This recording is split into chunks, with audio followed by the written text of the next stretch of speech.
श्रीरंगार्य गुरु पुत्रं धीशमानिपुराणवं श्रीनिवासगुरुं वन्दे वेदान्तकैसारथं श्रीशैलेशदया पात्रं धीमज्ञानगुणार्णवं यतीन्द्रप्रवणं वन्दे रम्यजा मातरं मुनिं रामानुजदया पात्रं ज्ञानवैराग्यभूषणं श्रीमद्वेङ्कटनाथार्यं वन्दे वेदान्तदेशिकं लक्ष्मीनाथसमारम्भां नाथयामुनमध्यमाम् अस्मदाचार्यपर्यन्तां वन्दे गुरुपरम्परां यो नित्यमच्युतपदाम्बुजयुग्मरुग्म व्यामोहतस्तदितराणि तृणाय मेने अस्मद्गुरोर्भगवतो जनैकसिन्धोः रामानुजस्य चरणं शरणं प्रपद्ये मातापिता युवतयस्तनया विभूतिः सर्वं यदेव नियमेन मदन्वयानाम् आद्यस्य नः कुलपतेव कुलाभिरामं श्रीमत्तदङ्घ्रिगुणं प्रणमामि मूर्ध्ना भूतं सरश्च महदाम्बयभट्टनाथ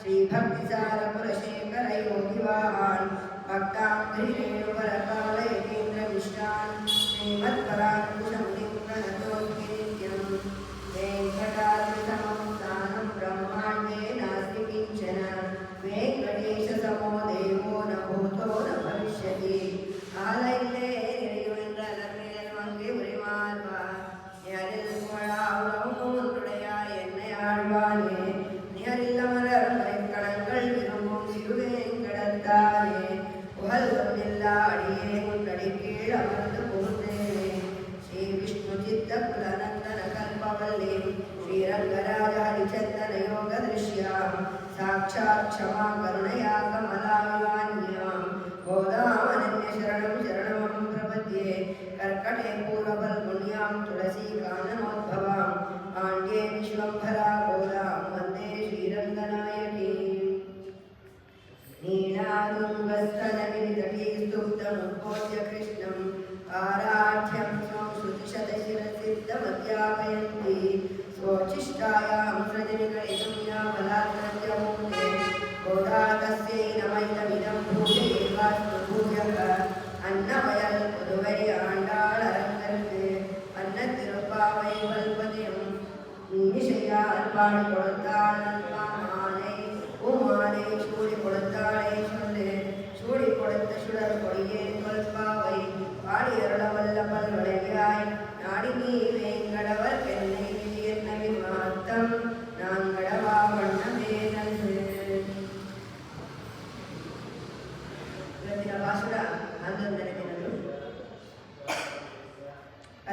கரவை கணங்கள் பல கரைந்து செத்தார் திருநடை வெச்சென்று சரச் செய்யும் புத்தம் முன்னில்லாத கோவலதரம் பொற்கொடியே புத்தரவருள் குணமையிலே போதராய் சுத்தத்து தோழிமாரெல்லாரும் வந்து இம்முத்தம் கூந்து முகில்வண்ணன் பேர் பாட சித்தாதே கேசாதே செல்வர்கள் தாட்டி நீ எட்டு பொருளேரோரெம்பாவாய். ಇವತ್ತಿನ ಭಾಷಣದಲ್ಲಿ ವಿಶೇಷವಾದ ಗೋಪಿಕಾಸ್ತ್ರೀ ಹೇಗೆ ವಿಶೇಷ ಅಂತಂದರೆ ಅವಳಿಗೆ ಅಣ್ಣನಾದವನು ಕೃಷ್ಣನಿಗೆ ಗೆಳೆಯ. ಬರೀ ಗೆಳೆಯನಷ್ಟೇ ಇಲ್ಲ, ಕೃಷ್ಣನೇ ನನಗೆ ಸಮಸ್ತವೂ ಕೃಷ್ಣನೇ ಅಂತ ಹೇಳಿ ಅವನಿಗೆ ಎಲ್ಲವನ್ನ ಕೃಷ್ಣನಿಗೆ ಸಮರ್ಪಣೆಯನ್ನು ಮಾಡಿಬಿಟ್ಟಿದ್ದಾನೆ. ಮತ್ತೆ ಕೃಷ್ಣನ ಕೈಕರ್ಯದಲ್ಲೇ ಸದಾ ಇದ್ದಾನೆ. ಆ ರೀತಿಯಾದಂತಹ ಒಬ್ಬ ಗೋಪಾಲಕನ ತಂಗಿ. ಅದಕ್ಕೆ ನರ್ಚರ್ವಂ ತಂಗ ಎಂದು ಗೋಪಿ ಕರೀತಾ ಇದ್ದಾಳೆ. ಯಾಕೆಂದ್ರೆ ನರ್ಚರ್ವಂ ಅಣ್ಣ ತುಂಬ ಒಳ್ಳೆಯ ಅಣ್ಣ, ನರ್ಚರ್ವಂ. ಏನಕ್ಕೆ ಅಂದರೆ ಅವನು ಅಂತಹ ಭಗವಂತ ಕೃಷ್ಣನ ಸಾನ್ನಿಧ್ಯವನ್ನು ಪಡೆದಿದ್ದಾನೆ. ಅವನೇ ಸರ್ವಸ್ವ ಅಂತ ತಿಳಿದು ಅವನ ಜೊತೆನೇ ಇದ್ದಾನೆ, ಅವನ ಕೈಕರ್ಯವನ್ನೇ ಮಾಡ್ತಾ ಇದ್ದಾನೆ.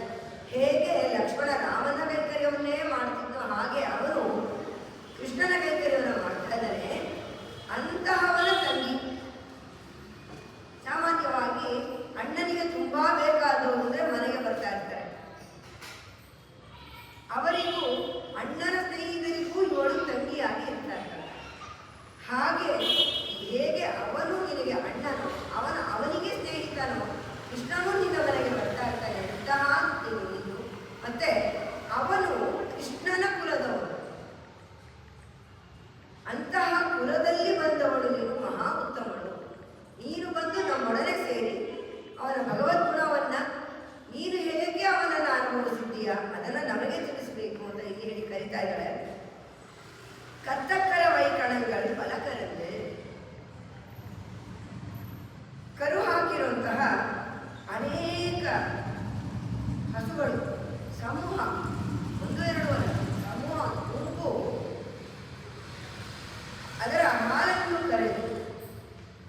ಹಸುವೆ ಹಾಲು ಕರೀತಾ ಇದೆ. ಏನಕ್ಕೆ ಅಂದ್ರೆ ಅವನು ಭಗವಂತನ ಕೈಕರ್ಯಕ್ಕೆ ಅವನು ಹೊರಟೋಗಿದ್ದಾನೆ.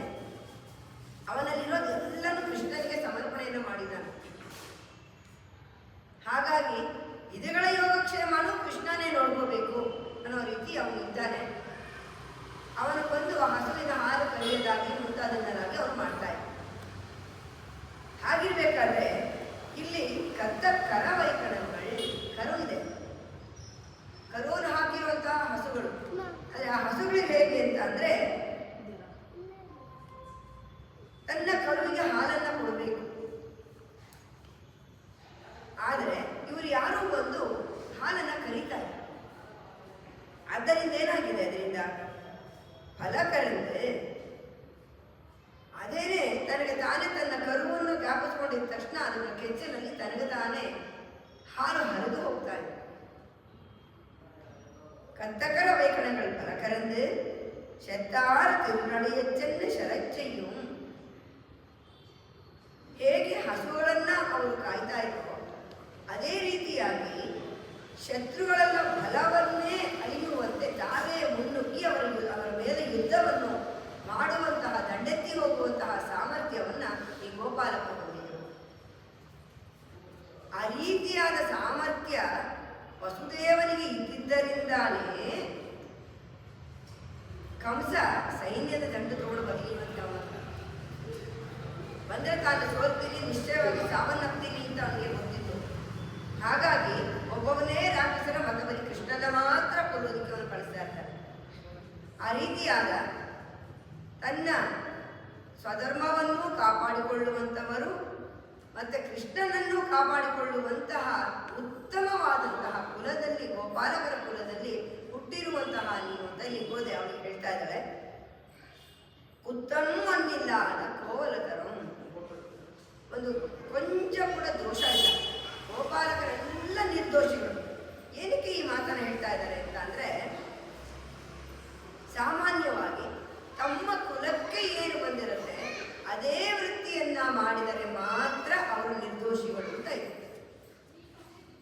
ಹಾಗಾಗಿ ಅವರ ಹಿರೀಕರ ಸಂಪ್ರದಾಯ ಏನಿದೆ, ಅವರ ಹಿರೀಕರ ಕುಲಧರ್ಮ ಏನಿದೆ ಅದನ್ನೇ ಅವರು ಪಾಲಿಸಿಕೊಂಡು ಬರಬೇಕು. ಅವರ ಹಿರೀಕರ ಕುಲಧರ್ಮ ಏನು? ಹಸುಗಳನ್ನು ಕಾಯುವುದು. ಹಸುಗಳನ್ನು ಕಾದು ಅದರಿಂದ ಬರುವ ಉತ್ಪನ್ನಗಳಿಂದ ಅವರ ಜೀವನವನ್ನು ಅವರು ನಡೆಸಬೇಕಿತ್ತು. ಆದರೆ ಇನ್ನೊಂದು ಸಾಲಿನಲ್ಲಿ ಹೇಳ್ತಾ ಇದ್ದಾರೆ, ಶತ್ರುಗಳನ್ನ ದಂಡೆತ್ತಿ ಕೂಡ ಹೋಗ್ತಾರೆ, ಅಂದರೆ ಶಸ್ತ್ರಾಭ್ಯಾಸ ಕೂಡ ಗೊತ್ತು.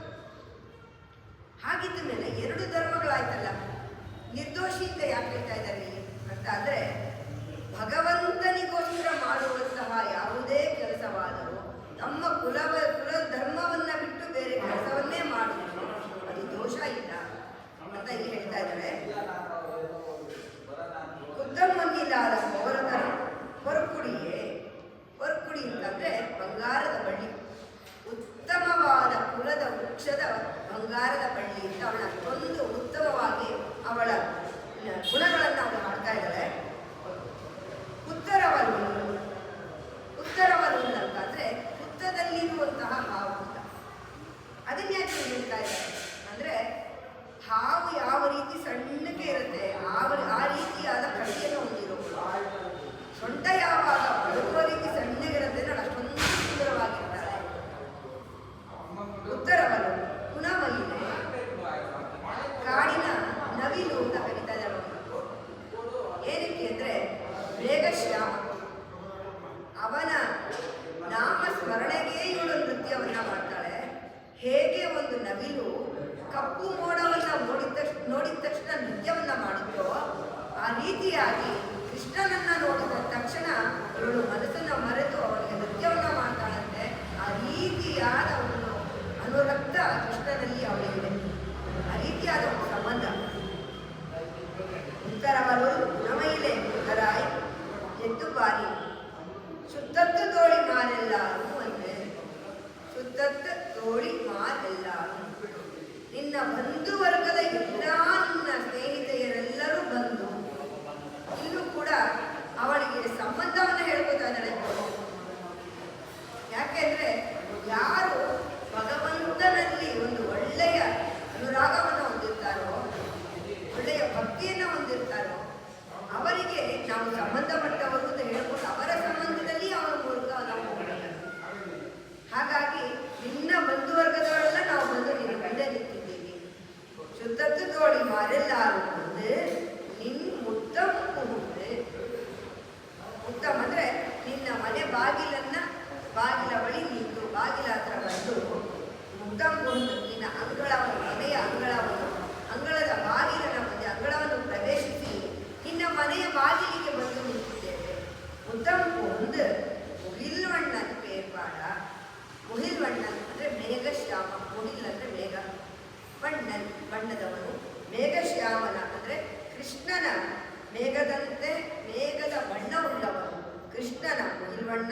ಬೇಡ. ಅವನ ಹೆಸರನ್ನೆಲ್ಲ ನಾವು ಹೇಳ್ತಾ ಇದ್ದೀವಿ. ಇಷ್ಟು ಹೇಳಿದ್ರು ನಿನಗೆ ಕೇಳಿಸ್ತಿಲ್ಲ, ಯಾಕೆ ಎದ್ದು ಬರ್ತಾ ಇಲ್ಲ? ಚಿತ್ತಾದೆ ಪೇಶಾದೆ ಶಲ್ವ ಬೆಂಡಾಕಿ, ನೀನು ಒಂದು ಚೂರು ಕೂಡ ಅಲಗಾಡ್ತಾ ಇಲ್ಲ. ಇಷ್ಟೆಲ್ಲ ಬಂದು ನಾನು ಮನೆ ಮುಂದೆ ಬಂದು ಇಷ್ಟೂ ಜನ ಬಂದು ಮಾತಾಡ್ತಾ ಇದ್ದೀನಿ. ನೀನು ಉತ್ತಮ ಕುಲದಲ್ಲಿ ಹುಟ್ಟಿರೋಳು. ಆ ರೀತಿ ಉತ್ತಮ ಕುಲದಲ್ಲಿ ಹುಟ್ಟಿರೋಳು ಆಗಿರೋದ್ರಿಂದ ನಿನಗೆ ಎಲ್ಲ ರೀತಿಯ ಒಳ್ಳೆ ಗುಣಗಳು ನಿನ್ನಲ್ಲಿ ಇರುತ್ತೆ. ಮನೆಯ ಮುಂದೆ ಯಾರಾದರೂ ಭಾಗವತರು ಬಂದರೆ ಅವ್ರನ್ನ ಒಳಗೆ ಕರಿಬೇಕು, ಮಾತಾಡಿಸ್ಬೇಕು. ಅವರ ಉದ್ದೇಶ ಏನು ಅದನ್ನು ಕೇಳಬೇಕು. ಪ್ರತಿಯೊಂದು ನಿನಗೆ ಒಂದು ಆ ರೀತಿಯ ಒಂದು ಬಂದವರನ್ನ ಉಪಚರಿಸುವಂತಹ ಒಂದು ಕುಲದಲ್ಲಿ ನೀನು ಹುಟ್ಟಿದೀಯ. ಹಾಗಿದ್ದುಕೊಂಡು ಸಿದ್ದಾದೆ ಒಂದು ಚೂರು ಕೂಡ ನೀನು ಅಲ್ಲಾಡ್ತಿಲ್ವಲ್ಲ. ಪೇಶಾದೆ ಅಲ್ಲಾಡೂ ಇಲ್ಲ, ಮಾತು ಆಡ್ತಾ ಇಲ್ಲ. ಸಿದ್ದಾದೆ ಪೇಶಾದೆ ಹೇಗಿದೆಯಾ ನೀನು? ಶಲ್ವ ಬೆಂಡಾಟಿ. ಶಲ್ವ ಬೆಂಡಾಟಿ ಅಂದರೆ ಶಲ್ವದ ಐಶ್ವರ್ಯ. ಐಶ್ವರ್ಯವನ್ನು ಉಳ್ಳವಳ ಹೆಣ್ಣು ಮಗಳೇ. ಯಾವ ರೀತಿಯ ಐಶ್ವರ್ಯ? ಆ ಸ್ವತಃ ಭಗವಂತನಿಗೆ ಸಂಬಂಧವನ್ನು ಹೊಂದಿರುವಂತಹ ಅವನ ಕುಲದಲ್ಲಿ ಹುಟ್ಟಿರುವಂತಹ ಮಹಾಭಾಗ್ಯವನ್ನು ನೀನು ಪಡೆದಿದೆಯಾ? ಆ ರೀತಿಯಾದ ಐಶ್ವರ್ಯವಂತವಳಾಗಿದ್ದನ್ನು ನೀನು ಏನಕ್ಕೆ ಇಲ್ಲಿ ಬಂದಿಲ್ಲ? ಚಿತ್ತಾದೆ ಪೇಶಾದೆ ಶಲ್ವ ಬೆಂಡಾಟಿ ನೀ ಎದ್ದ ಕುರುಡು ಕರುಳೇರೋ ಎಂಬ ಬಾಯಿ. ಇನ್ನು ಏನು ನೀನು ನಿದ್ರೆ ಮಾಡ್ತಾ ಇದೆಯಾ? ಯಾರು ಅವನ ಧ್ಯಾನದಲ್ಲೇ ಇದೆಯಾ? ನಿದ್ದೆ ಮಾಡ್ತಾ ಇದೆಯಲ್ಲ, ಇದಕ್ಕೆ ಏನು ಕಾರಣ? ಯಾವ ಪ್ರಯೋಜನಕ್ಕೋಸ್ಕರ ನೀನು ಈ ರೀತಿ ನಮಗೆ ಮಾಡ್ತಾ ಇದೀಯಾ? ಎದ್ದು ಬಾ ಅಂತ ಹೇಳಿ ಗೋದೇವಿ ಕರೀತಾ ಇದ್ದಾಳೆ. ಈ ಭಾಷಣದಲ್ಲಿ ಉತ್ತಮವಾದ ಒಂದು ಸಂಬಂಧವನ್ನ ಹೊಂದಿದ್ದಾಳೆ ಗೋಪಿಕಾಸಿ. ಸರ್ವವನ್ನು ಅವನಿಗೆ ಸಮರ್ಪಣೆ ಮಾಡಿರುವಂತಹ ಒಂದು ಕುಟುಂಬ. ಭಗವಂತನೇ ನಮಗೆ ರಕ್ಷಕ. ಇಷ್ಟು ದಿನ ಯಾವ ರೀತಿ ಹೇಳ್ಕೊಂಡು ಬರ್ತಿದ್ವು ಆ ರೀತಿ ಅವನೇ ನಮಗೆ ರಕ್ಷಕ, ಅವನದೇ ಎಲ್ಲ ಅವನೇ ಕೊಟ್ಟಿರೋದಿದಲ್ಲ. ಹಾಗಾಗಿ ಅವನಿಗೆ ನಾನು ಸಮರ್ಪಣೆಯನ್ನು ಮಾಡಿದ್ದೀನಿ. ಆ ಸಮರ್ಪಣಾ ಭಾವದಲ್ಲಿ ಇರುವಂತಹ ಒಬ್ಬ ಗೋಪಾಲಕನ ತಂಗಿ ಈ ರೀತಿ ಹಸುಗಳನ್ನು ಅವನು ನೋಡ್ಕೊಳ್ಳೋದೇನು ಅವನ ನಿರ್ದೋಷ. ಯಾಕೆ? ಭಗವಂತನ ಕೈಗಳಿದ್ದಾನೆ. ಲಕ್ಷ್ಮಣ ಲಕ್ಷ್ಮೀ ಸಂಪನ್ನ ಅಂತ ಲಕ್ಷ್ಮಣನಿಗೆ ಹೇಳ್ತಾರೆ. ಯಾಕೆಂದ್ರೆ ಲಕ್ಷ್ಮಣ ಲಕ್ಷ್ಮಿ ಅಂದ್ರೆ ಯಾವ ರೀತಿಯ ಐಶ್ವರ್ಯ ಇತ್ತು ಅವನಿಗೆ? ಲಕ್ಷ್ಮಣನಿಗೆ ಕಾಡಿಗೆ ತಾನೇ ಹೋದ. ಯಾವ ರೀತಿಯಾದ ಐಶ್ವರ್ಯ ಅವನಲ್ಲಿ ಇತ್ತು ಅಂದ್ರೆ ಭಗವಂತನ ಕೈಕರ್ಯ ಐಶ್ವರ್ಯ ಸಂಪೂರ್ಣವಾಗಿ ಅವನಿಗೆ. ರಾಮ ಭಗವಂತ ಶ್ರೀಮನ್ನಾರಾಯಣ ಅವನಿಗೆ ಕೈಕರ್ಯವನ್ನು ಮಾಡುವಂತಹ ಸಂಪೂರ್ಣವಾದ ಅವಕಾಶ ಅವನಿಗೆ ಇದ್ದಿದ್ದರಿಂದ ಆ ರೀತಿಯಾದ ಕೈಕರ್ಯ ಲಕ್ಷ್ಮಿ ಅವನಿಗೆ ಲಕ್ಷ್ಮಣನಿಗೆ ಒಲಿದಿದೆ. ಹಾಗಾಗಿ ಲಕ್ಷ್ಮಣೋ ಲಕ್ಷ್ಮೀ ಸಂಪನ್ನ ಅಂತ ಹೇಳ್ತಾರೆ. ಆ ರೀತಿಯಾಗಿ ಕೃಷ್ಣನ ಕೈಕರ್ಯವನ್ನು ಮಾಡುವಂತಹ ಈ ಗೋಪಾಲ. ಹಾಗಾಗಿ ಅವನು ತುಂಬಾ ಬುದ್ಧವನು ಅಂತ ಅವರು ಹೇಳ್ತಾ ಇದ್ದಾರೆ. ಅವನ ಕೈಕರ್ಯವನ್ನು ಮಾಡೋದ್ರಿಂದ ಅವನ ಕುಲಕ್ಕೆ ಕಿಂಚಿತ್ತು ಕೂಡ ಯಾವುದೇ ಕಳಂಕವಿಲ್ಲ. ಭಗವಂತನ ಕೈಕರ್ಯದಲ್ಲಿ ಇರುವಂಥವನು. ಹಾಗಾಗಿ ಅಂಥವನ ತಂಗಿಯಾದಂತಹ ಸೌಂದರ್ಯವತಿಯಾಗಿರುವಂತಹ ನೀನು ಎದ್ದು ಬಂದು ನಮ್ಮ ಜೊತೆ ಸೇರಿದರೆ ನಮ್ಮ ಈ ತಿರುಪಾವಳಿ ವ್ರತವು ಸಾರ್ಥಕವಾಗುತ್ತೆ ಅಂತ ಹೇಳಿ ಗೋದೇವಿ ಹೇಳ್ತಾ ಇದ್ದಾರೆ. ಇಲ್ಲಿ ಕರವೈಕಣಗಳು ಏನ್ ಹೇಳ್ತಾ ಇದ್ದಾರೆ ಅಂದ್ರೆ ಹಸು ಮತ್ತು ಕರು ಹೇಗೆ ಅಂದ್ರೆ ಭಗವಂತ ಭಕ್ತರ ರೀತಿಯಾದದ್ದು ಒಂದು ಸಂಬಂಧ, ಇನ್ನೊಂದು ಗುರು ಶಿಷ್ಯರ ಸಂಬಂಧ. ಹೇಗೆ ಹಸುವು 4 ಹೆಜ್ಜೆಗಳಲ್ಲೂ ತನ್ನ ಶಿಷ್ಯನಿಗೆ ಪ್ರತಿಯೊಂದು ವಿದ್ಯೆಯನ್ನೂ ಕೊಡುತ್ತಾನೆ, ವೇದೋಪನಿಷತ್ತುಗಳನ್ನೆಲ್ಲ ಕೊಡುತ್ತಾನೆ ಅಂತ ಹೇಳಿದ್ರು. ಆ ರೀತಿಯಾದ ಎಲ್ಲ ಕೈಕರ್ಯ ರೂಪವನ್ನು ಕೊಡುವವನು ಭಗವಂತ. ಆ ರೀತಿಯ ಗೋಪಾಲಕನ ತಂಗಿಗಳು. ಹಾಗಾಗಿ ಅವಳನ್ನ ತುಂಬಾ ಐಶ್ವರ್ಯವಂತವಳು ಹೇಳ್ತಾ ಇದ್ದಾರೆ. ಇನ್ನೊಂದು ಹಸುವಿನ ವಿಶೇಷ ಏನು ಅಂತ ಅಂದ್ರೆ ಹುಲ್ಲಿದ್ದು ಅದಕ್ಕೆ ಆಹಾರ ಇತ್ತು, ಅದರ ಗಂಜಲ ಆಗಲಿ ಸಗಣಿ ಆಗಲಿ ಅದನ್ನೇ ತಿನ್ನೋಲ್ಲ. ತನ್ನದೇ ಗಂಜಲ ಸಗಣಿ ಬಿದ್ದಿರೋ ಹುಲ್ಲನ್ನು ಅದು ತಿನ್ನೋದು. ಆದರೆ ಅದೇ ರೀತಿಯಾದ ಒಂದು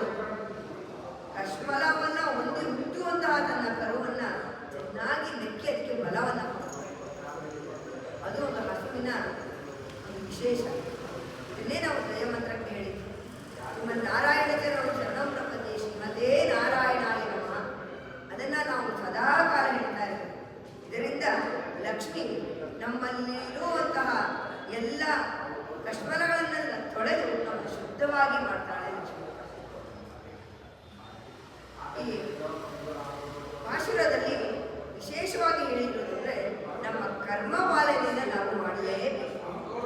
ನಮ್ಮ ಧರ್ಮದಲ್ಲಿ ಯಾವ ರೀತಿ ಕರ್ಮ ಪಾಲನೆ ಬರ್ತದೆ ಅದನ್ನು ನಾವು ಮಾಡಲೇಬೇಕು. ಅದನ್ನು ಭಗವಂತನ ಕೈಕರ್ಯ ಅಂತ ಮಾಡಬೇಕು. ಅದನ್ನ ಇದು ವಿಶೇಷವಾಗಿ ಹೇಳಿದ್ದಾರೆ. ಶರೀರವಾದಿ ಧರ್ಮ ಸಾಧನೆ.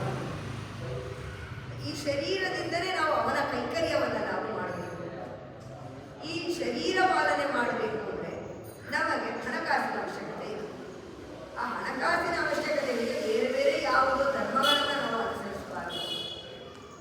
ನಮ್ಮ ಕುಲಕ್ಕೆ ಬಂದಿರುವಂತಹ ಧರ್ಮವನ್ನೇ ನಾವು ಅನುಸರಿಸಬೇಕು ಅಂತ ಇಲ್ಲಿ ಹೇಳ್ತಾ ಇದ್ದಾರೆ. ಆದರೆ ಆ ಧರ್ಮ ಪಾಲನೆಯನ್ನ ಮಾಡುವಾಗ ಬೇರೆ ಧರ್ಮ ಪಾಲನೆಯನ್ನ ಮಾಡಿ ಅದು ಭಗವಂತನಿಗೋಸ್ಕರ ನಾವು ಮಾಡೋದಾದ್ರೆ ಅದರಲ್ಲಿ ಯಾವುದೇ ರೀತಿಯ ಕಳಂಕ ಇರೋದಿಲ್ಲ, ದೋಷ ಇರಲ್ಲ ಅಂತ ಭಗವಂತನಿಗೆ ಎಲ್ಲವನ್ನೂ ನಾವು ಸಮರ್ಪಣೆ ಮಾಡಬೇಕು ಅಂತ ಈ ಭಾಷಣದಲ್ಲಿ ಹೇಳ್ತಾ ಇದ್ದಾರೆ. ಹೇಗೆ ಧರ್ಮ ಪಾಲನೆ ಏನು ಅದನ್ನು ಬಿಟ್ಟು ಹೇಗೆ ಮಾಡೋದು? ಉದಾಹರಣೆಗಳಲ್ಲಿ ಕೆಲವೊಂದು ರಾಮನಲ್ಲಿ ಉದಾಹರಣೆಗಳು ಏನಂದ್ರೆ, ರಾಮ ಕ್ಷತ್ರಿಯ, ಅವನು ರಾಜ್ಯ ಪಾಲನೆಯನ್ನು ನಾವು ಮಾಡಬೇಕು. ಆದರೆ ಅವನು ವನವಾಸಕ್ಕೆ ಹೋದ. ಏನಕ್ಕೆ ಹೋದ? ಧರ್ಮಗಟ್ಟಿ ಏನಕ್ಕೆ ಹೋದ? ಪಿತೃವಾಕ್ಯ ಪರಿಪಾಲನೆ, ಮಗನ ಕರ್ತವ್ಯ ಪಿತೃವಾಕ್ಯ ಪರಿಪಾಲನೆ, ತಂದೆಯ ಮಾತನ್ನು ಅವನು ಪರಿಪಾಲಿಸಬೇಕಿತ್ತು. ಹಾಗಾಗಿ ಕ್ಷತ್ರಿಯ ಧರ್ಮವನ್ನು ಬಿಟ್ಟು ಜಟಾಧಾರಿಯಾಗಿ ಹೋಗ್ತಾನೆ.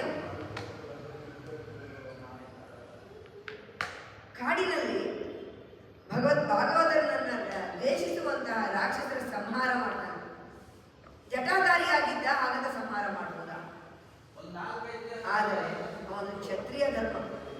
ಹಾಗಾಗಿ ಭಾಗವತರನ್ನ ರಕ್ಷಣೆ ಮಾಡೋದಕ್ಕೆ, ಅವರ ಹೋಮಾದಿ ಅವರನ್ನ ರಕ್ಷಣೆ ಮಾಡೋದಕ್ಕೋಸ್ಕರ ಅವನು ರಾಕ್ಷಸ ಸಂಹಾರವನ್ನು ಮಾಡ್ತಾನೆ.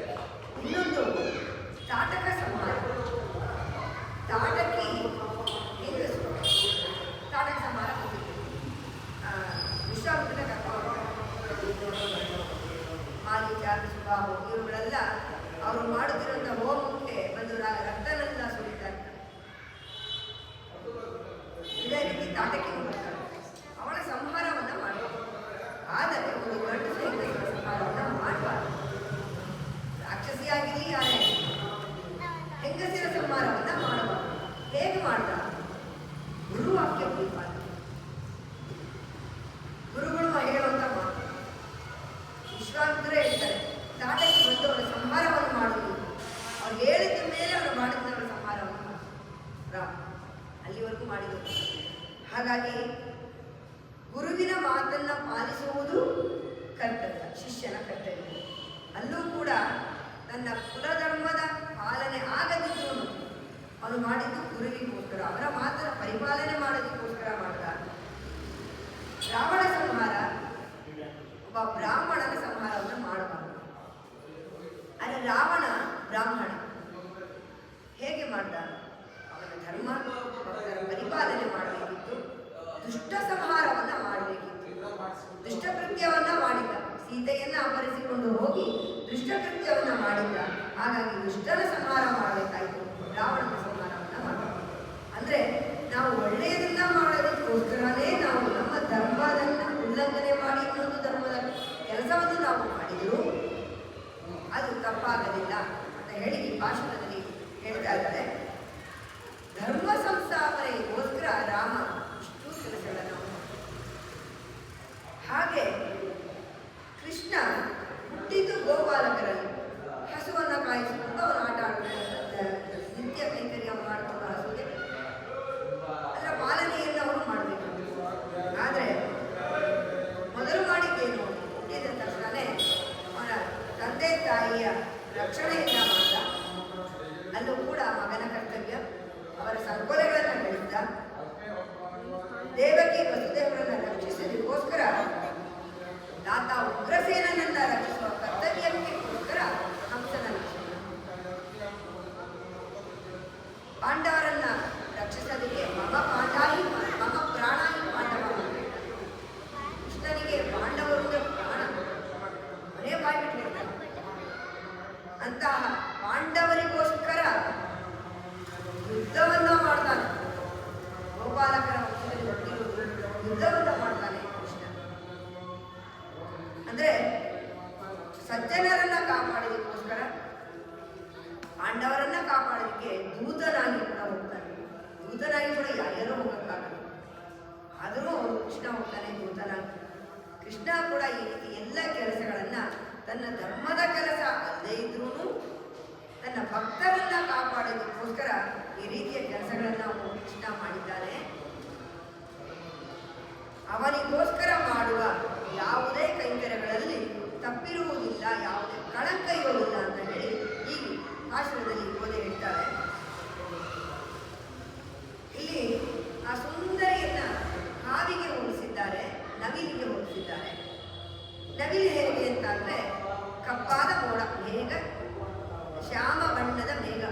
ರೀತಿಯಾಗಿ ತನ್ನ ಸೌಂದರ್ಯ ಪೂರ್ತಿ ಕೃಷ್ಣನಿಗೆ ಆ ರೀತಿ ಇರುವಂತಹ ಈ ಗೋಪಿಗೆ ಕೃಷ್ಣನನ್ನ ಮೇಘಶ್ಯಾಮನಾದ ಕೃಷ್ಣನನ್ನ ನೆನೆಸಿಕೊಂಡರೇನೆ ಅವಳ ಮನಸ್ಸು ಪುಳಕಿತಗೊಳ್ಳುತ್ತೆ.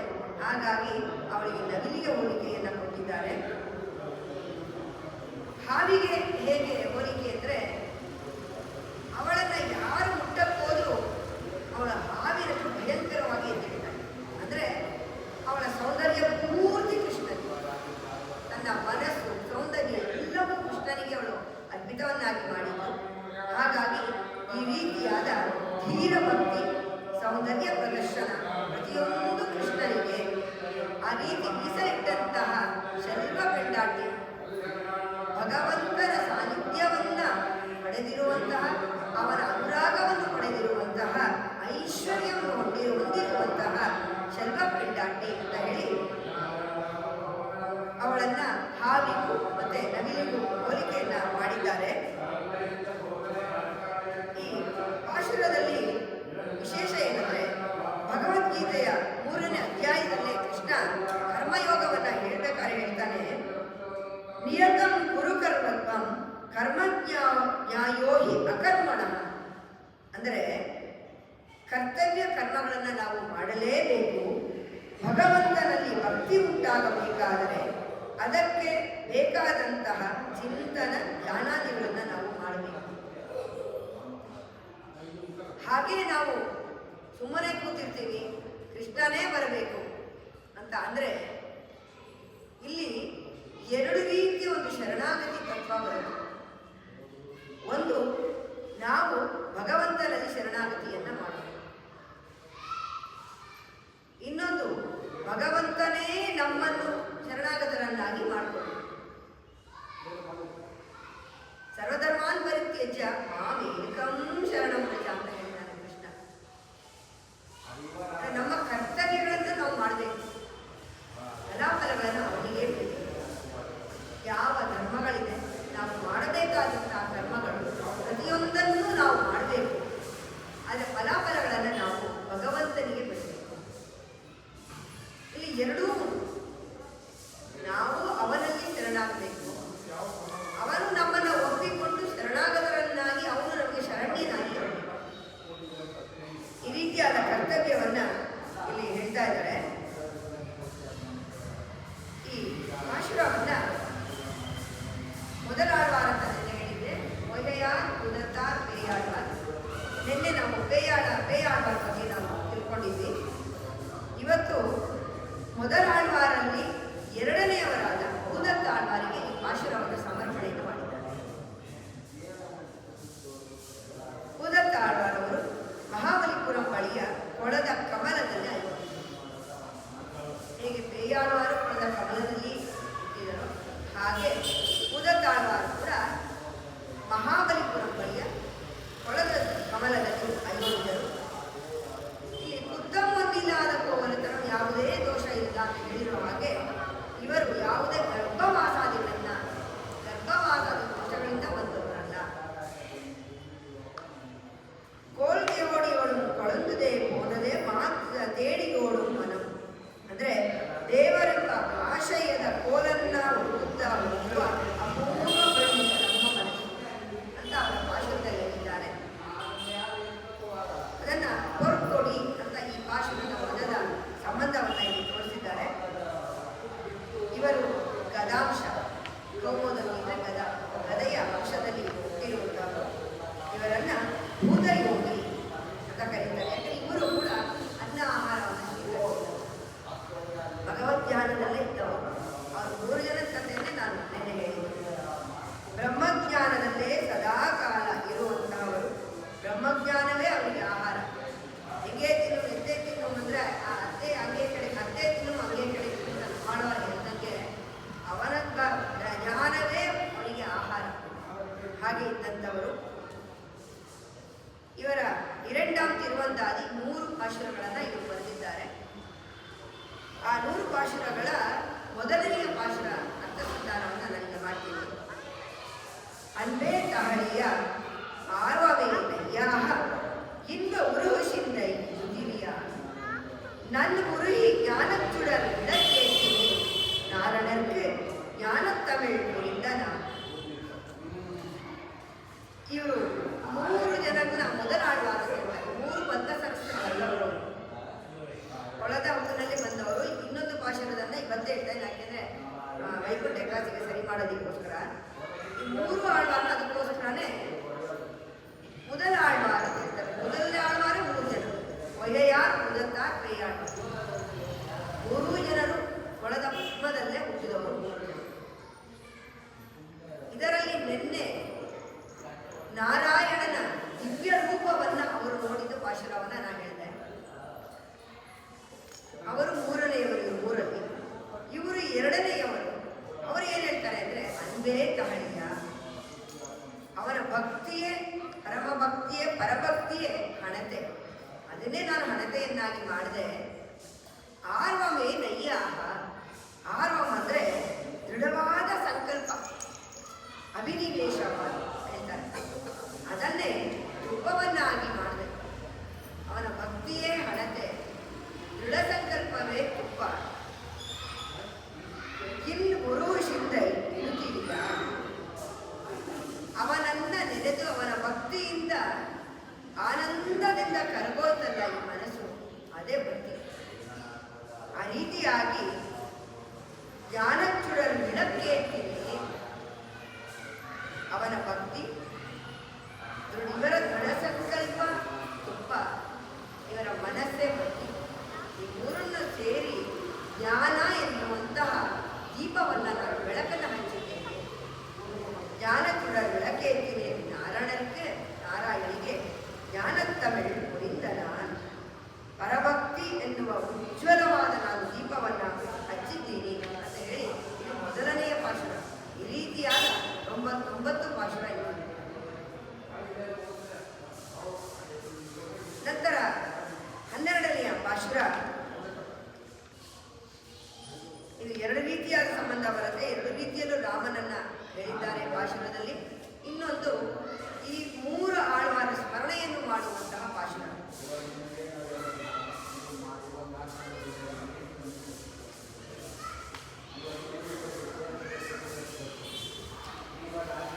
ಹದಿಮೂರನೆಯ ಪಾಶುರ.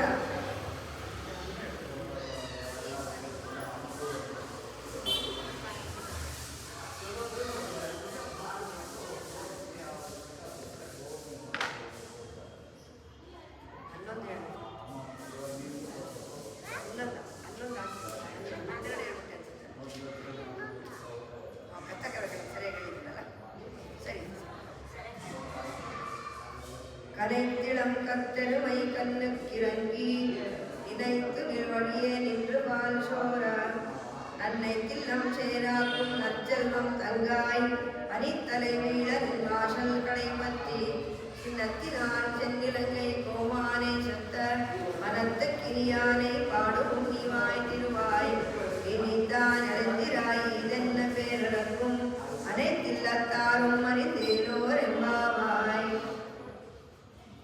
ಈ ಪಾಶುರದಲ್ಲಿ ಎಳೆಯ ಕರುಗಳನ್ನು ಹೊಂದಿರುವ ಎಮ್ಮೆಗಳ ಬಗ್ಗೆ ಹೇಳ್ತಾ ಇದ್ದಾರೆ. ಆ ಪಾಶುರದಲ್ಲಿ ಹಸುಗಳು, ಆದರೆ ಇಲ್ಲಿ ಎಮ್ಮೆಗಳ ಬಗ್ಗೆ ಹೇಳ್ತಾ ಇದ್ದಾರೆ. ಎಮ್ಮೆಯಲ್ಲಿಂದ ಒಂದು ಗೋಕುಲದಲ್ಲಿ ಎಳೆಕರುವನ್ನು ಹೊಂದಿರುವ ಎಮ್ಮೆಗಳು ಕನೆಕ್ಕಿಳೈ ಕತ್ತರದಲ್ಲಿ ಕಣ್ಣಕ್ಕಿರಂಗಿ ತಮ್ಮ ಕರುವಿನ ಮೇಲಿನ ಮಮತೆಯಿಂದ ಕನಿಕರಗೊಂಡು ಅವುಗಳಿಗೆ ಹಾಲು ಕೊಡೋದಕ್ಕೋಸ್ಕರ ನಿನೈತು ಮುಲೈ ಬಳಿಯೇ ನಿನ್ನು ಪಾಲಿಸೋರ ನಿಂತು ತಮ್ಮ ಕೆಚ್ಚಲಿನಿಂದ ಹಾಲನ್ನು ಹರಿಸ್ತಾ ಇದ್ದಾರೆ. ಇದು ಒಂದು ಸಾಮ್ಯ ಆ ಪಾಶುರದಲ್ಲಿ. ಅಲ್ಲಿ ಯಾರು ಹಾಲು ಕರೆಯೋರಿರಲಿಲ್ಲ. ತನ್ನ ಕರುಗಳನ್ನ ಜ್ಞಾಪಿಸಿಕೊಂಡು ಹಸುಗಳು ಹಾಲು ಕರೀತಾ ಇದ್ರು. ಹಾಗೆ ಇಲ್ಲಿ ನರ್ತವಿಯಲ್ಲಿ ಹೇಗಿದೆ ಅಂತಂದ್ರೆ, ಆ ಹಾಲಿನ ಹೊಳೆ ಮನೆಯೆಲ್ಲ ಕೆಸರನ್ನಾಗಿ ಮಾಡಿ ಆ ರೀತಿಯಾದ ಸಮೃದ್ಧವಾದ ಹಾಲನ್ನ ಹರಿಸ್ತಾ ಇದೆ ಆ ಎಮ್ಮೆಗಳು. ಮತ್ತೆ ತನ್ನ ಹಸುಗಳಿಗೆ, ತನ್ನ ಕರುಗಳಿಗೆ ಹಾಲು ಕೊಡಬೇಕು ಅಂತ ಹೇಳಿ ಆರ್ತ ಧ್ವನಿನಲ್ಲಿ ಕೂಗ್ತಾ ಇದೆ ಆ ಎಮ್ಮೆ. ನಿನ್ನೈತು ಮುಡಲಿ ನಿನ್ನ ಪಾಲಿಸೋರ ನನ್ನೈತಿಲ್ಲಂ ಸೇರಾಕು ನಚ್ಚಲ್ವಂ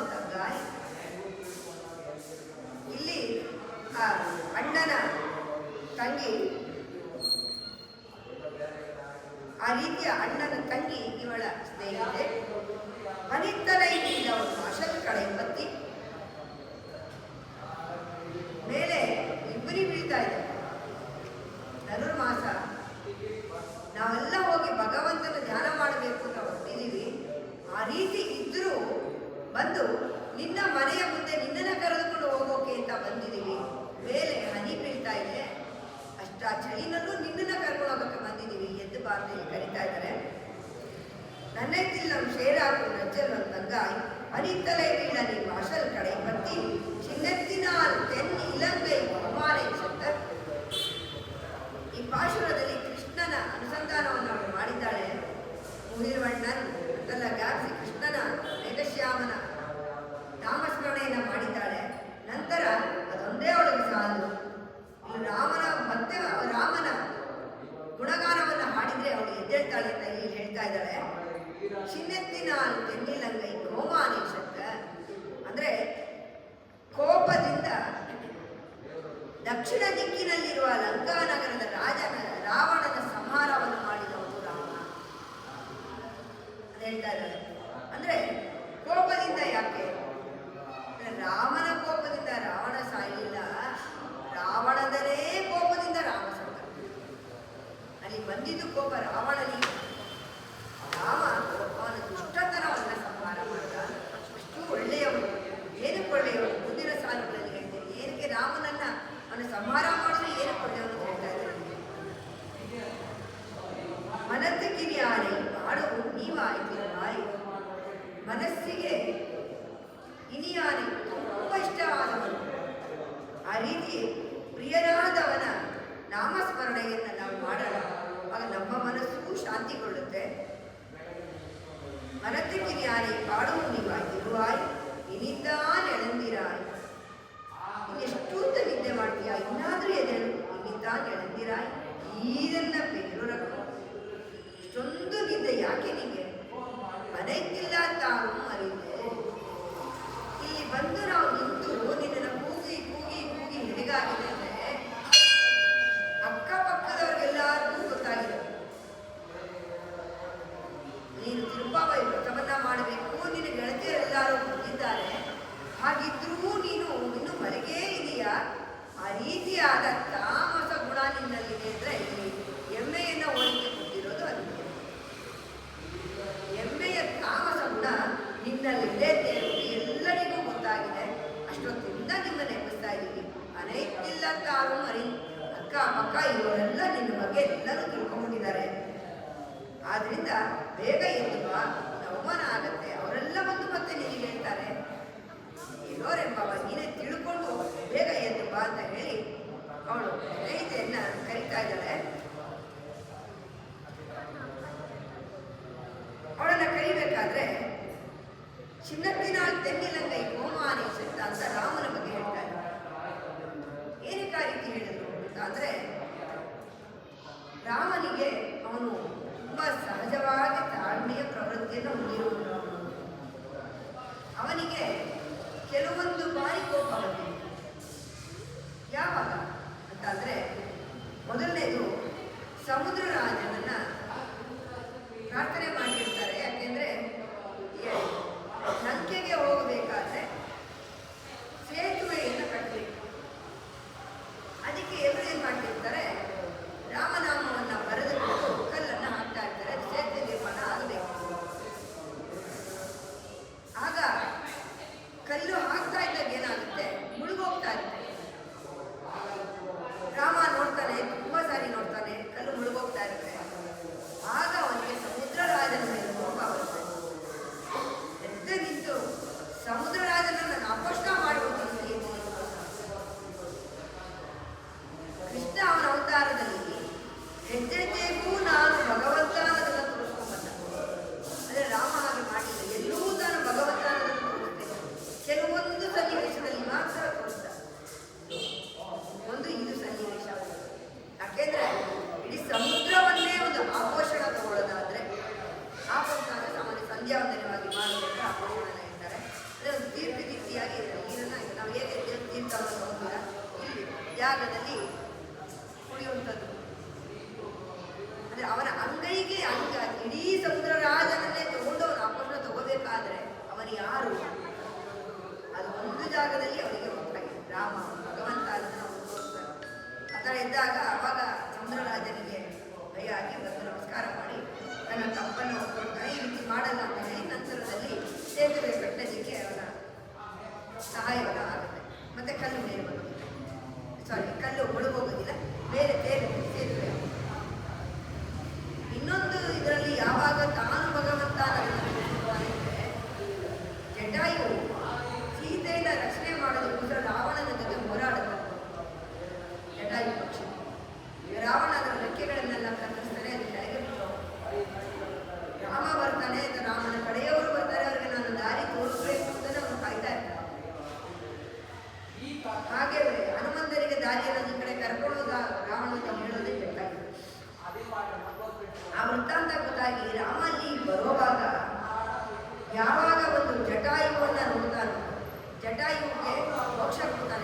ಹೇಳ್ತಾನೆ, ಜಟಾಯು ಹೇಳ್ತಾನೆ, ನೀನು ನನ್ನ ಮನೆಗೆ ನೀನು ಹೋಗಿರು, ನಾನು ನಂತರ ಬರ್ತೇನೆ.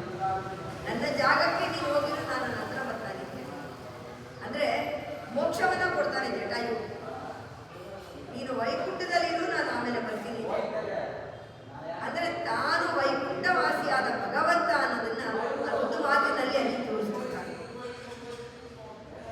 ಎರಡು ಕಡೆ ಆ ರೀತಿಯಾದ ವೃತ್ತಾಂತವನ್ನ ತೋರಿಸ್ತಾನೆ. ಇನ್ನೊಂದು ಕಡೆ ಕೋಪ ಬರಲಿಲ್ಲ ರಾಮನಿಗೆ ಅಂತ ಅಂದ್ರೆ ಕಾಕಾಸುರನ ಕಥೆ. ಕಾಕಾಸುರ ಒಬ್ಬ ತುಂಬಾ ಅಹಂಕಾರಯುಕ್ತ ಒಬ್ಬ ದೇವತೆಯವನು.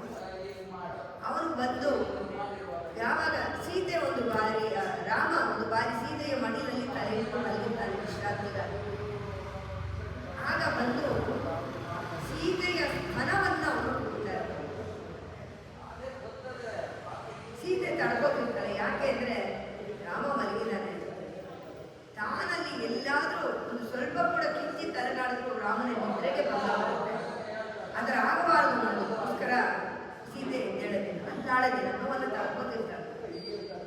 ಎಷ್ಟೇ ಬಾರಿ ಕುಕ್ಕಿದ್ರು ಅವಳು ತಡ್ಕೋತಾ ಇರ್ತಾಳೆ.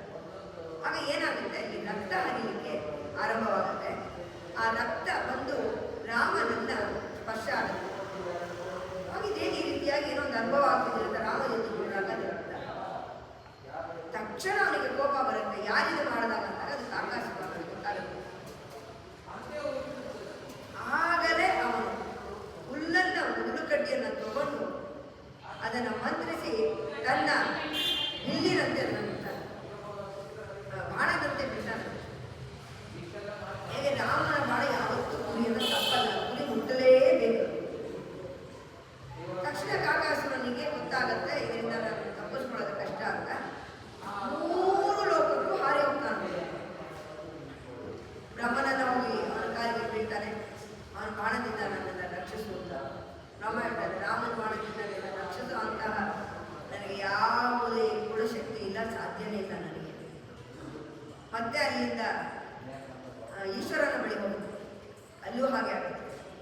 ಯಾರೂ ಕೂಡ ಅವನನ್ನು ಕಾಪಾಡೋದಕ್ಕೆ ಆಗೋದಿಲ್ಲ. ನಂತರ ಇರೋದೊಂದೇ ದಾರಿ ಅಂತ ಹೇಳಿ ಅವಾಗ ಹೇಳ್ತಾರೆ, ನೀನು ರಾಮನಲ್ಲೇ ಶರಣಾಗಬೇಕು, ಆಗಲೇ ನಿನಗೆ ಇದರಿಂದ ಮುಕ್ತಿ. ಇಲ್ಲಿಂದ ಇಲ್ಲದೆ ಇದ್ರೆ ನಿನ್ನ ಪ್ರಾಣ ಹಾನಿ. ಖಂಡಿತ ನಿನ್ನ ಪ್ರಾಣವನ್ನೇ ತ್ಯಾಗ ಮಾಡಬೇಕಾಗತ್ತೆ ಅವನ ಬಾಣಕ್ಕೆ. ಆಗ ಬಂದು ಕಾಕಾಸುರ ಮತ್ತೆ ರಾಮನ ಕಾಲಿಗೆ, ನನ್ನನ್ನು ಕಾಪಾಡಬೇಕು, ನಾನು ತಪ್ಪು ಮಾಡಿದೆ. ರಾಮನ ನಿಜ ಗುಣ ಶರಣಾಗತ ಗಣ. ಸೀತೆ ಕೂಡ ಹೇಳ್ತ, ಇನ್ನೂ ಅರಿದೆ ತಪ್ಪು ಮಾಡಿದ ಕ್ಷಮಿಸು. ಲಕ್ಷ್ಮೀ ಕಟಾಕ್ಷನೇ ಆದಾಗ ಬೇರೆ ಇನ್ನೇನು ಮಾಡಲಿಕ್ಕಾಗಲ್ಲ ರಾಮ. ಆದರೆ ರಾಮನ ಬಾಣ ಗುರಿಯನ್ನು ಮುಟ್ಟಲೇಬೇಕು. ಯಾವುದಾದ್ರೂ ಅಂಗವಾದರೂ ಅವನಿಗೆ ಹೋಗಬೇಕು ಆದಾಗ ಕಾಕಾಸುರ ಕಣ್ಣು ಆ ಬಾಣದಿಂದ. ಅದಕ್ಕೆ ಇವತ್ತಿಗೂ ಕಾಗೆ ಸೊಟ್ಟಿಗೆ ನೋಡೋದು ಒಂದೇ ಕಣ್ಣು ನೋಡೋದು ಅಂತ ಹೇಳಿ ಅಲ್ಲಿಂದ ಇದೆ ವಂಶ ಪಾರಂಪರ್ಯವಾಗಿ ಬಂದಿರುವಂತಹ ಶಾಪ ಕಾಕಾಸುರನಿಗೆ. ಆ ಬಾರಿ ಒಂದು ರಾಮ ಕೋಪವನ್ನು ತೋರಿಸಿ ತೆನ್ನಿಲಂಕೆ ಉಮಾನಿ ಶಬ್ದ. ತೆನ್ನಿಲಂಕೆ ಅಂದರೆ ದಕ್ಷಿಣ ದಿಕ್ಕಿನ ಶ್ರೀಲಂಕೆ. ಅಲ್ಲಿ ಹೋಗಿ ರಾವಣನನ್ನ ಕೊಂದಂತಹ ರಾಮ. ಅಲ್ಲಿ ಕೋಪ ಯಾರಿಗೆ, ಕೊಂದದ್ದು ಯಾರು ಅಂದ್ರೆ ರಾವಣನ ಮೇಲೆ ರಾಮನಿಗೆ ಕೋಪ ಇರಲಿಲ್ಲ. ಹಾಗಾಗಿ ಅವನ 10 ತಲೆಗಳು ಹೋಗಬೇಕಾದ್ರೆ ಅವನು ಒಂದೊಂದನ್ನೇ ಹೊಡಿತಾ ಇದ್ದ. ಅವನಿಗೇನು ಕಷ್ಟ ಏನಿರಲಿಲ್ಲ ರಾಮನಿಗೆ. ಒಂದೇ ಬಾಣದಲ್ಲಿ ಅವನನ್ನ ಸಾಯಿಸ್ಬೋದು. ಆದರೆ ಒಂದೊಂದೇ ತಲೆ ತೆಗಿತಿದ್ದ ರಾವಣಕ್ಕಿಂತ ವರ ಏನು, ಒಂದು ತಲೆ ಬಿದ್ದರೆ ಇನ್ನೊಂದು ತಲೆ ಸಿಗರದು. ಆದರೆ ಈಗ ಒಂದೊಂದೇ ಏನಕ್ಕೆ ತೆಗಿತಿದ್ದ, ಹಳೆ ತಲೆಗಳು ಯಾವ್ದಾದ್ರು ಒಂದಕ್ಕಾದ್ರೂ ಶರಣಾಗತಿ ಆಗುವಂಥ ಬುದ್ಧಿ ಬರ್ಬೋದ. ಆದ್ರೆ ಒಂದು ತಲೆನೆಲ್ಲಾದ್ರೆ ಶರಣಾಗತಿ ಆಗುವಂಥ ಬುದ್ಧಿ ಒಂದು ರಾಮನಲ್ಲಿ ಶರಣಾಗತಿ ಆಗಿದ್ದರೆ ಅವನು ಬದುಕಿರ್ತಿದ್ದ. ಆದರೆ ಅವನು ಬರಲಿಲ್ಲ. ಅಂದ್ರೆ ಯಾವುದಕ್ಕೆ ಇದು ದೃಷ್ಟಾಂತ ಅಂದ್ರೆ ದುಷ್ಟರಿಗೆ ಎಷ್ಟೇ ಮುಟ್ಟಿದ್ರು ದುಷ್ಟತನವೇ ಬರುತ್ತೆ ಅನ್ನೋದಕ್ಕೆ ರಾವಣನ ದಶಶಿರಸೆ ದೃಷ್ಟಾಂತ. ಹಾಗಾಗಿ ಒಂದೊಂದನ್ನೇ ಅವನು ತೆಗಿತಾನೆ. ಯಾವುದಾದ ಒಂದು ಸಮಯದಲ್ಲಾದ್ರೂ ಶರಣಾಗತಿ ಆಗ್ಬೋದ. ಅದಕ್ಕೆ ರಾಮನನ್ನ ಕರುಣಾ ಕಾಕುತ್ಸ ಅಂತ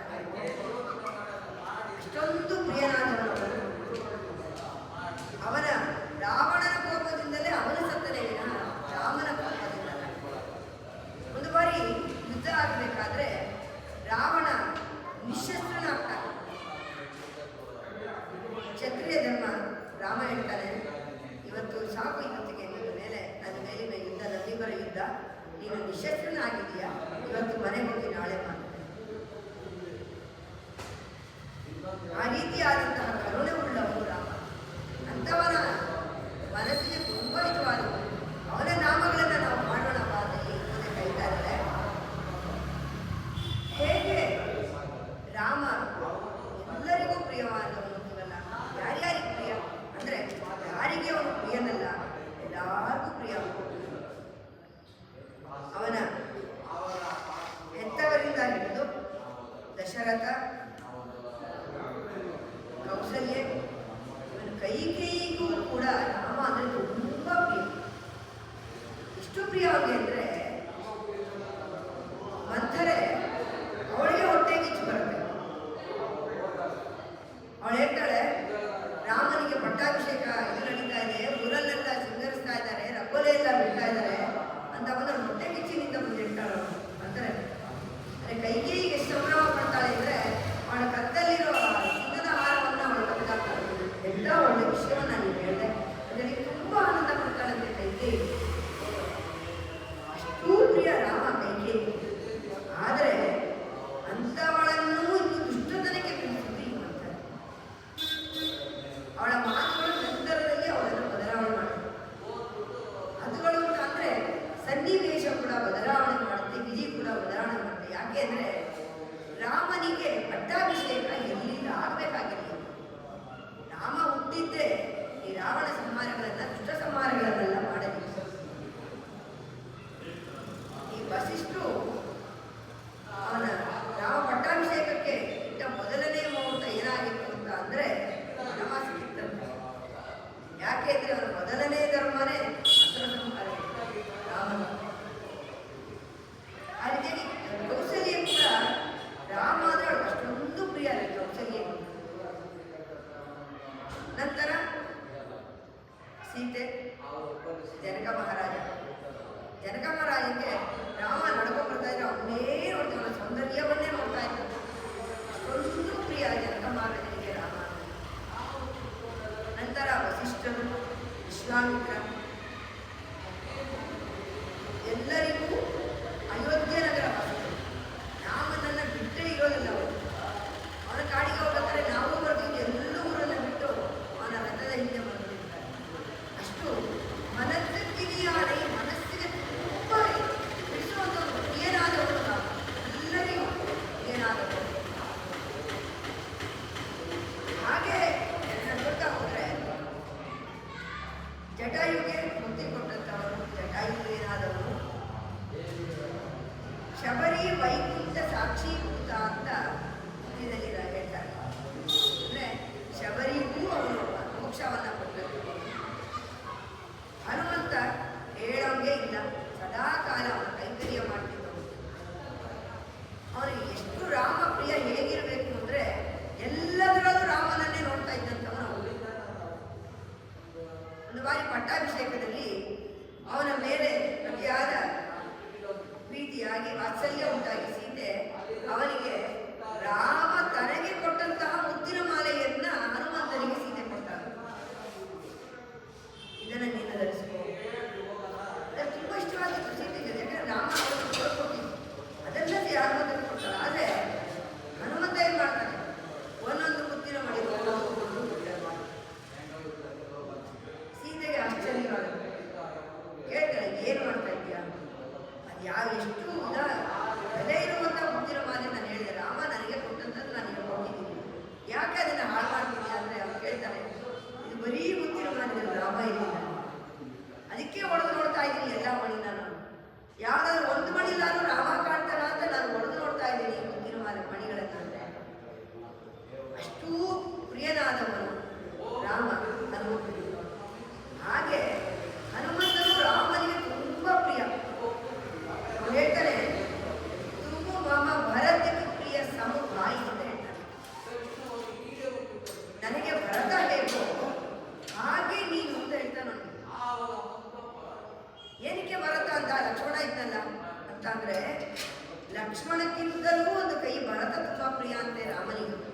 ನೆನೆ ತಾನೇ ಕಥೆ ನಡೆಯುತ್ತೆ. ಯಾಕೆ ಅಂದ್ರೆ ಲಕ್ಷ್ಮಣನಾದ್ರೂ ಅವನ ಕೈಕರ್ಯ ಮಾಡಕ್ಕೆ ಅವನಿಂದಲೇ ಹೊರಟು ಬಂದ, ಅವನನ್ನು ಬಿಟ್ಟಿರಲ್ಲ.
ವಿಭೀಷಣ ತುಂಬ ಅವರ ಮೇಲೆ ಆಸೆಯನ್ನ ಪಡೆದು ಅವನಿಗೆ ಶರಣಾಗತಿಯನ್ನು ಮಾಡ್ತಾನೆ.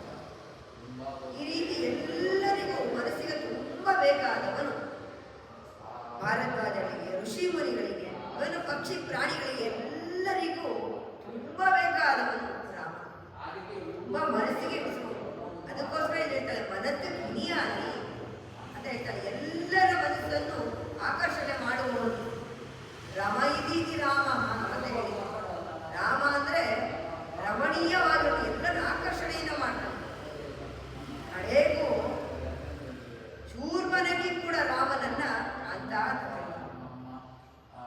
ಎಲ್ಲರಿಗೆ ಆ ರೀತಿ ಪ್ರಿಯವಾದವನಂತಹ ರಾಮ, ಅವನ ನಾಮಸ್ಮರಣೆಯನ್ನ ನಾವು ಮಾಡೋಣ ಅಂತ ಹೇಳಿ ಇಲ್ಲಿ ಗೋದೆ ಹೇಳ್ಕೊಡ್ತಾಳೆ. ಈ ಪಾಶುರವನ್ನ ಮೊದಲನೆಯ ಆಳ್ವಾರಾದ ಹೊಯ್ಹೆಯ ಮೊದಲ ಆಳ್ವಾರಲ್ಲಿ ಮೊದಲನೆಯರಾದ ಹೊಯ್ಹೆಯ ಆಳ್ವಾರಿಗೆ ಸಮರ್ಪಣೆಯನ್ನ ಮಾಡ್ತಾ ಇದ್ದಾಳೆ. ಪನಿತ್ತಲೈ ವೀಳನ್ನು ಅಸಲ್ ಕಡೆ ಬತ್ತಿ ಧನುರ್ಮಾಸದಲ್ಲಿ ಹುಟ್ಟಿದ್ರಿಂದ ಅನಿತ ಈ ಸಾಲನ್ನು ಅವರಿಗೆ ಹೋಲಿಕೆಯನ್ನಾಗಿ ಕೊಟ್ಟಿದ್ದಾರೆ. ವಯ್ಯಂ ತಹಣಿಯ ಇವರ ಮೊದಲನೆಯ ಪಾಶುರ. ಇವರು ಪಾಂಚಜನ್ಯದ ಅಂಶ. ಮೊದಲಿರುವಂತಾಗಿ 3 ಪಾಶುರ. ಇವರು ತಿರುವೇಕಾದ ಯಥೋಕ್ತಕಾರಿ ಸನ್ನಿಧಿಯಲ್ಲಿ ಇದ್ದಂಥವರು. ಆ ಪುಷ್ಕರಣಿಯ ಸುವರ್ಣ ಬಣ್ಣದ ತಾವರೆ ಹೂವಿನಲ್ಲಿ ಅವತರಿಸಿದರು. ತಿರುವೇಕ ಎನ್ನೆ ಕೂಡ ಕಥೆ ಹೇಳಿದ್ದಾರೆ. ಕಥೆ ಆ ಸ್ವರ್ಣವರ್ಣನ ಯಥೋಕ್ತಕಾರಿ ಸನ್ನಿಧಿ ದೇವಸ್ಥಾನ. ಆ ದೇವಸ್ಥಾನದ ಪುಷ್ಕರಣಿಯಲ್ಲಿ ಇವರು ಅವತಾರವನ್ನು ಮಾಡುತ್ತಾ ಆವಿರ್ಭವಿಸಿದವರು. ಇವರ ಮೊದಲನೆಯ ಪಾಶುರ ವಯ್ಯಂ ತಹಳಿಯ ಆರ ಕಡಲೆ ಯಾಹ ವಯ್ಯಕದಿರುವ ವಿಳಕ್ಕಾಹ ಶಯ್ಯ ಶುಡರಾಳಿ ಯಾನದಿಕ್ಕೆ ಶುಂಠಿನೇ ಮಾನೈ ಇಡರಾಳಿ ನಿಂಗವೇ. ಅಂದ್ರೆ ಅವರು ಹೇಗೆ ಅವರ ಜ್ಞಾನವನ್ನೇ ಬೆಳಕಾಗಿ ಮಾಡಿದ್ರು. ಇವರು ವಿಸ್ತಾರವಾದ ಈ ಭೂಮಂಡಲವೇ ಒಂದು ಹಣತೆ. ಆ ಹಣತೆಯನ್ನು ಹಚ್ಚಲಿಕ್ಕೆ ಬೇಕಾಗಿರುವಂತಹ ತುಪ್ಪ 6 ಕಡಲೆ ನೆಯ್ಯ, ಅಂದರೆ ಸಮುದ್ರವೇ ನೆಯ್ಯಿ ಅಂದರೆ ತುಪ್ಪ. ವಯ್ಯಂ ಭೂಮಿ, ತಹಳಿಯ ಅಂದರೆ ದೀಪ. 6 ಕಡಲೆ ನೆಯ್ಯ, ಸಮುದ್ರದ ನೀರೇ ತುಪ್ಪ. ಅದಕ್ಕೆ ವಯ್ಯ ಕದಿರೋ ಬೆಳಕಾಹ, ಸೂರ್ಯನ ಬತ್ತಿಯೇ, ಸೂರ್ಯನೇ ಬತ್ತಿ ಮತ್ತೆ ದೀಪ. ಅಂದರೆ ಆ ಜ್ಞಾನದ ದೀಪದ ಪ್ರಕಾಶ ಏನು ಅನ್ನೋದನ್ನು ನಾವು ಹೇಳ್ತಾ ಇದ್ದಾರೆ. ಇಂತಹ ದೀಪವನ್ನ ಚಕ್ರಧರನಾದ ಸ್ವಾಮಿಯ ಸನ್ನಿಧಾನದಲ್ಲಿ ನಾನು ಹತ್ತಿಸಿ ದುಃಖದ ನಿವೃತ್ತಿಗಾಗಿ ಈ ಮಧ್ಯಮಾಲೆಯನ್ನು ನಾನು ಮಾಡ್ತಾ ಇದ್ದೇನೆ ಅಂತ ಹೇಳಿ ಅವರ 3 ಪಾಶುರಗಳನ್ನು ಬರೆದಿದ್ದಾರೆ. ಈ ರೀತಿಯಾದ ಮೊದಲಾಳ್ವಾರವರ ಈ ಪಾಶುರದ ಸುಪ್ರಭಾತವನ್ನು ಹೇಳಿ ಮಂಗಳಾಶಾಸನವನ್ನು ಮಾಡ್ತಾ, கனைத்திடம் கத்தெருமை கண்ணு கிறங்கி நினைத்து முறை வழியே நின்று பால் சோர நன்னை தில்லம் சேராக்கும் நற்செல்வம் தங்காய் பனித்தலை வீழனின் மாசல் கடை பத்தி சினத்தினால் தென்னிலங்கை கோமானை சத்த மனத்து கிரியானை பாடும் நீவாய் திருவாய் இனித்தான் எழுந்திராய் இதென்ன பேரிழக்கும் அனைத்தில்லத்தாரும் அறிந்தேனோர் என்பாவாய். பாதங்கள் தீர்க்கும் பரவரணி காட்டும் வேதம் அனைத்துக்கும் வித்தாகும் போதை தமிழைய இதுமைந்தும் அறியாத மானிடரை மையம் சுமப்பது வம்பு திருவாடி பூரத்தில் சாந்தித்தாள் மாளியே இருப்பாவை முப்பதும் செப்பினாள் மாளியே பெரியாழ்வார் பெத்தெடுத்த பெண் பிள்ளை மாளியே பெரும்புதூர் மாமனுக்கு பின்னானாள் மாளியே 143 வைத்தார் மாளியே உயிரிழந்தற்கே கண்ணி உகந்தரித்தாள் மாளியே அருவாரும் திருமல்லி வளநாடி மாளியே மண் புதுவை நகர் கோதை வளர் பதங்கள் மாளியே மங்களம் விஷ்ணு சித்தாய வடபத்ரஷயாய ச மங்களம் பூர்வ சூரிभ्यै गोदायै नित्यमङ्गलम् मङ्गलं कौसलेन्द्राय महनीय